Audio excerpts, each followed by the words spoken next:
Good evening, everyone. This is the Interscholastic Unified Strength and Conditioning Pre-Competition webinar. My name is Melissa Kelly, Senior Director of School Sports Programs. Thank you very much for joining us this evening. This session is, for the most part, a meticulous overview of the event guide, which will be sent to you by way of email as a follow-up. Please make sure to jot down any notes or questions that you may have as I review the document. I'm happy to take those questions once the presentation has concluded. And then likewise, if anything comes to mind after the presentation or in the coming days, please let me know as well. And you should have my email address to contact me directly.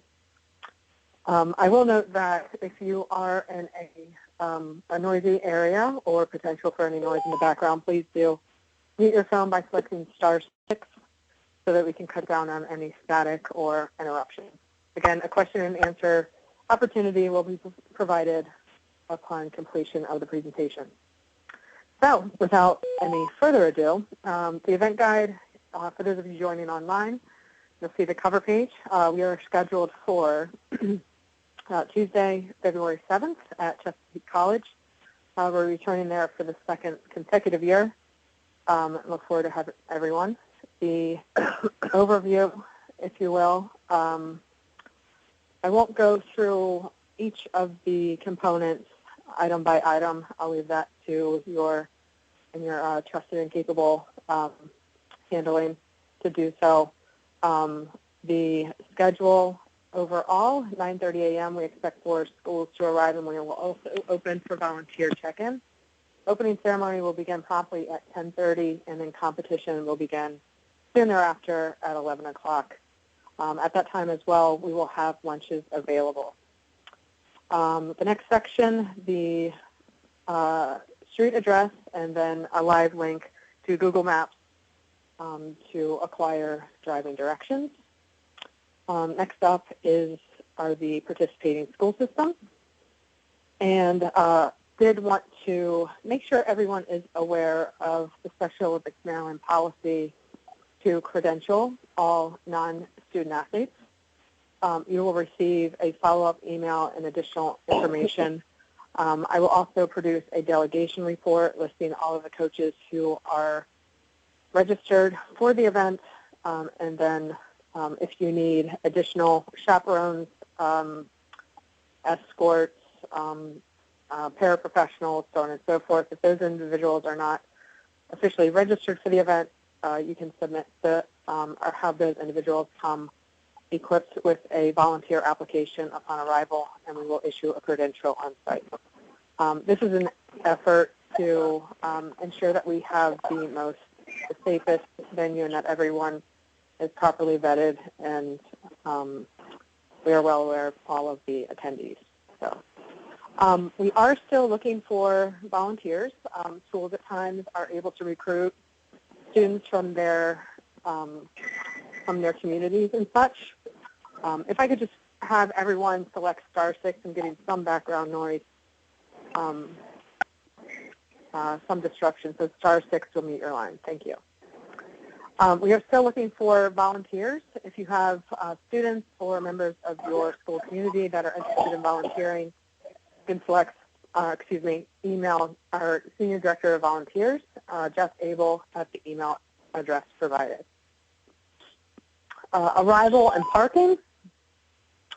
The aerial photos here are hopefully beneficial to clarifying your point of entry to campus, the drop-off location for the HPAC building, and where then your buses are to proceed for parking.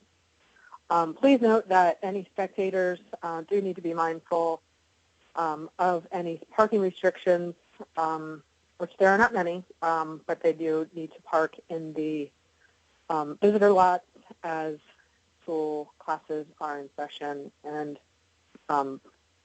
parking is a commodity on site. Continuing on, the HPAC building is the health professions building, newly constructed and finished in 2015.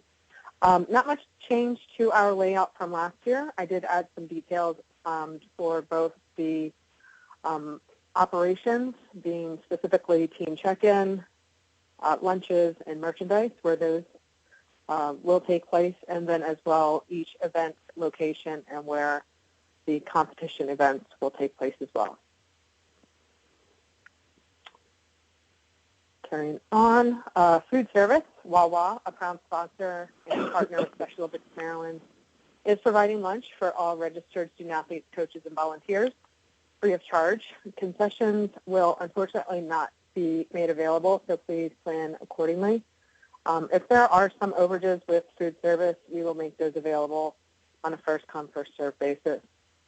Opening ceremony, as stated previously, will begin at 10:30 a.m. Please do take the opportunity to recognize a deserving individual to participate in opening ceremony. There are various roles which we need to recruit honorees.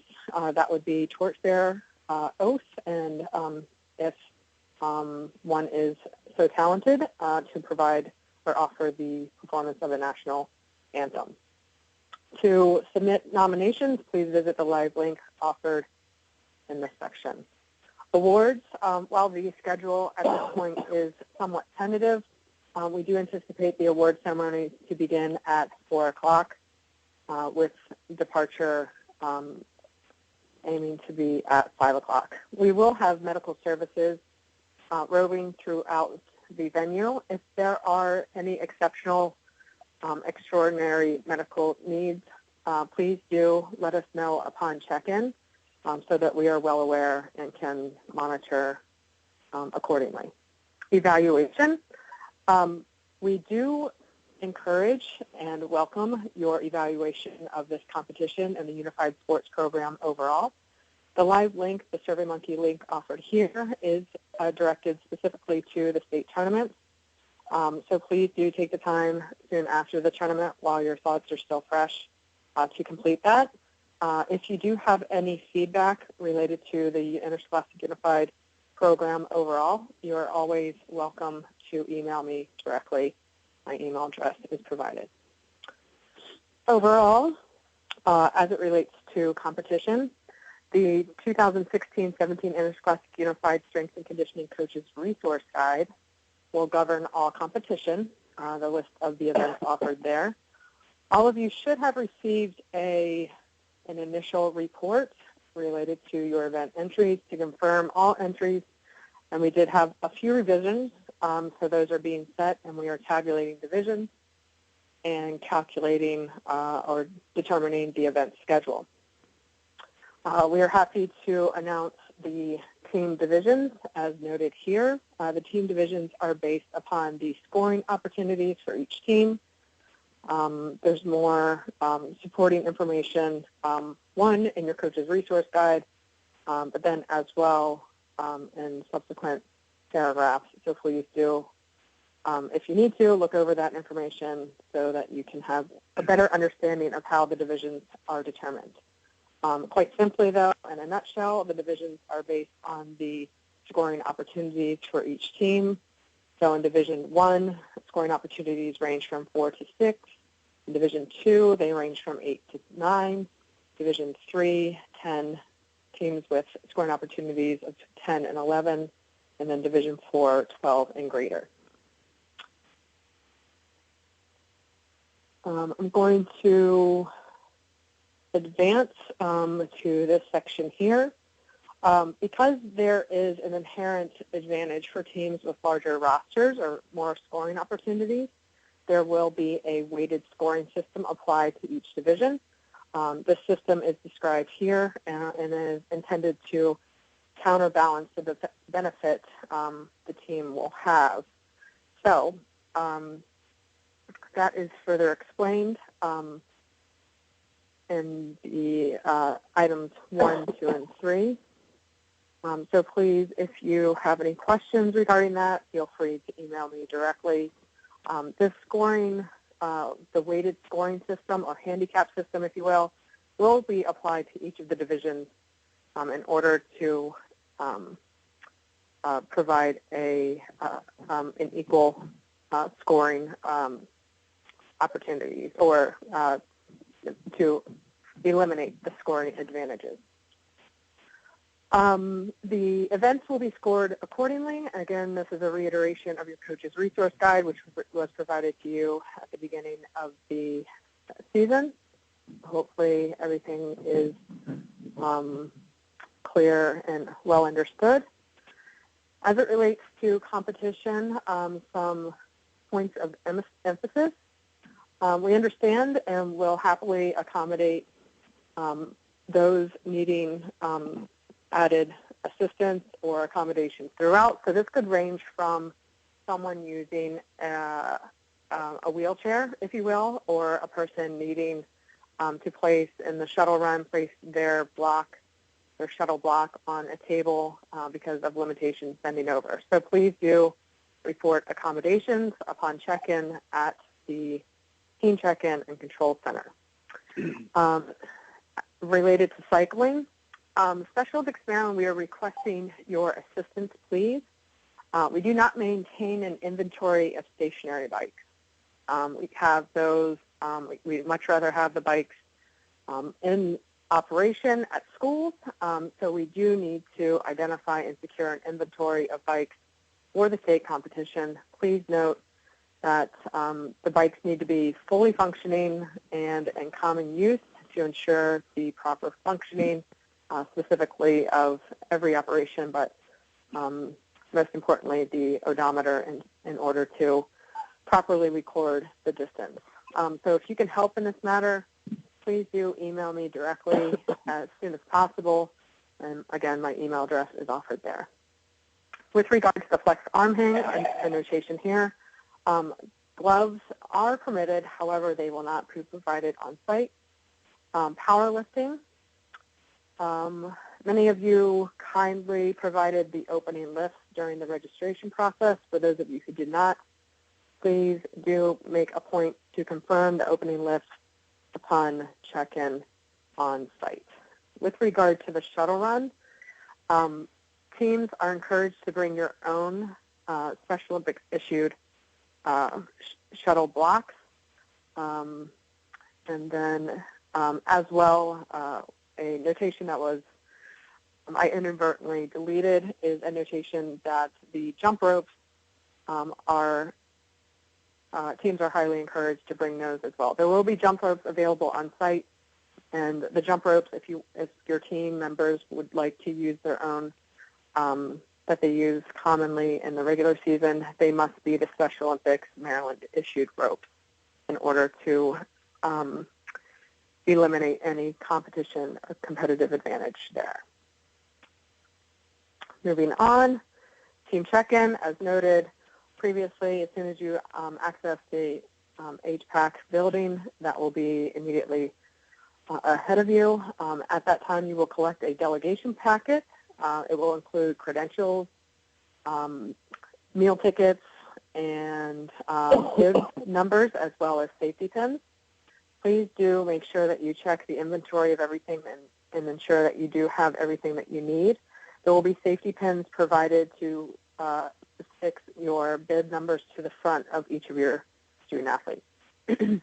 With regard to uniforms, very important that everyone is properly outfitted and safely outfitted. The notations there, again, this is a reiteration of what was provided to you in the coach's resource guide at the beginning of the season.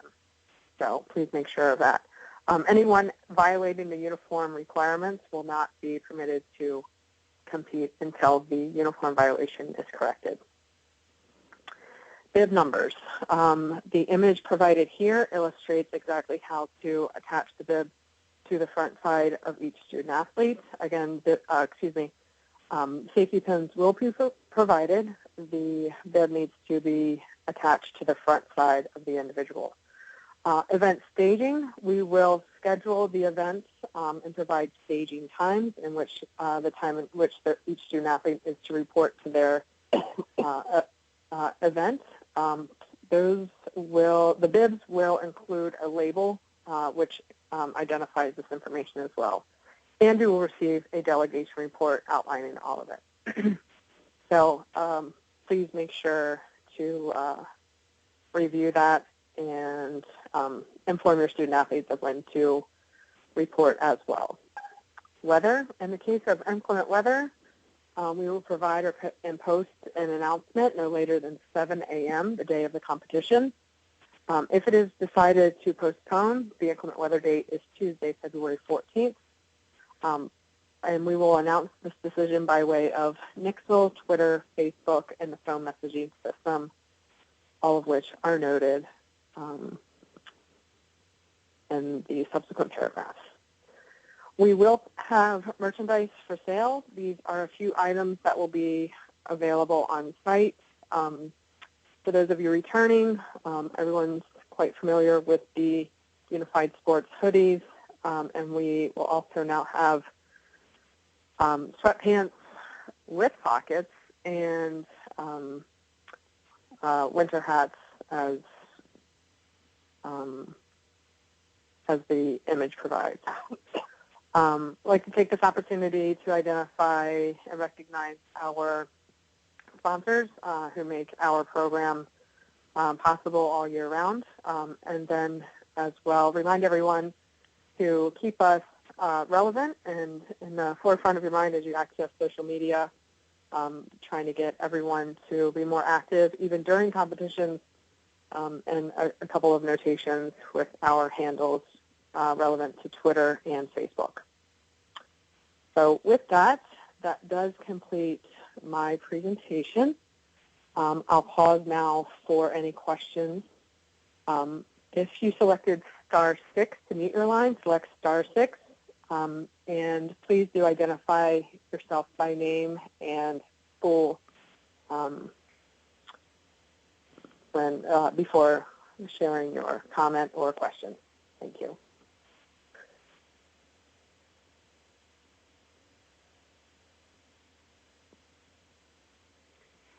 Calvert County, Huntington High School, Tina Cromer. I have a question about... Yes, Tina, thank you. Yes, I was just wondering, were we supposed to have sent a list and split the teams up since our team was large and to say what was Team 1, what was Team 2? No, you are actually within the parameters, so... yeah, I thought it had to be split, though, since it was so large. It had to be split between two teams.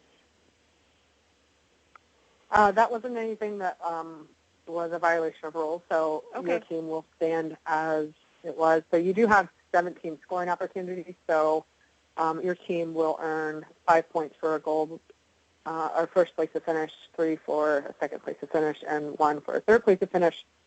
And then the remaining teams will, in your team division, will earn a weighted allocation for each of those place to finish. Yeah. Okay. And when thanks for that question. Okay. And when you say bring your own shuttle blocks and jump ropes, do you have a? Should I just go online to see what the? I don't know if our shuttle blocks and our jump ropes were issued by Special Olympics. So good question. So bring the ropes along. I would say that's an error of caution. And I'll just take a quick look. I'm sure if they're in your inventory, they probably were, but yes, you're right. If you are not the inaugural coach, you wouldn't know any better. And then the blocks are quite simply approximately 4 to 6 inch, I think 1.5 inch or maybe 2 inch by 2 inch cubes, if you will, that are 4 inch long. Yeah. Okay. So then, okay, great. Okay. Yep. All right. Thank you. Good question. Thank you. Anyone else with questions?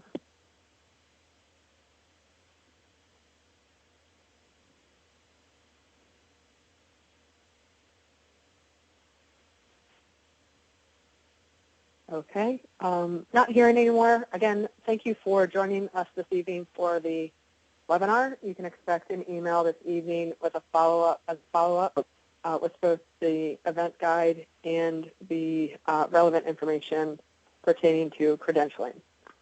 I do have a question, one quick question. Yes, your name? This is Jeremy Wolford with Comical High School. Hi, Jeremy. One of How my are you? Hi, Melissa. How are you? Good, thank My you. one of my athletes asked if when they do their long jumps and they land, if their hands can touch the floor in front of them. So I didn't see anything in the rule book against the hands touching the floor in front of them, but just want to ask a question. We are lucky to have my boss, Mike Zarnowski, a certified track and field official on the line. So, Mike, would you mind fielding that question? Sure. Yeah. The measurement is taken from whatever mark or impression they make closest to the line, the jumping line. So anything that they do in front of them is fine. It's pretty much irrelevant. If they do put their hands behind them, however, it would be from whatever finger is closest to the line. But going Sure. forward is not an issue at all. Okay, thank you. Mm-hmm. Good question, Jeremy. Thank you. Not hearing any other questions, I'll go ahead and sign off for the evening. Again, if anything comes to mind that you have in the coming days, please feel free to email me directly. Again, I am Melissa Kelly, Senior Sports Director for School Sports Programs. Look forward to seeing everyone on Tuesday. And until then, have a good rest of your week and a good weekend. Thank you. Thank you, Melissa.